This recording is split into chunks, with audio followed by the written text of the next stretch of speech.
ఏంట్రా సంగతులు? చాలా రోజులు కలిసావా మళ్ళీ? ఏరా తమ్ముడు, లైఫ్ ఎలా ఉందిరా? అన్నా, లైఫ్ చాలా కష్టంగా ఉంటుంది అంటారు కదా కొంత ఏజ్ వచ్చిన తర్వాత. అది నిజమేనా? కొంత వయసు వచ్చాక అందరూ లైఫ్ ఏంటి ఎంత కష్టంగా ఉంటుందని అంటుంటారు. ఎందుకో చెప్పనా, నేను దాని మీద ఆశ మొదలవు.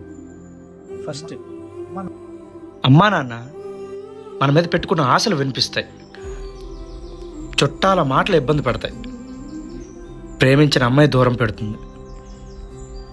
అప్పుడు అనిపిస్తుందిరా, దీని అమ్మ జీవితం ఇన్ని కష్టాలు నాకే ఉన్నాయా అని. సంపాదన మించి ఆశ ఉంటే అన్నీ కష్టంగానే ఉంటాయిరా.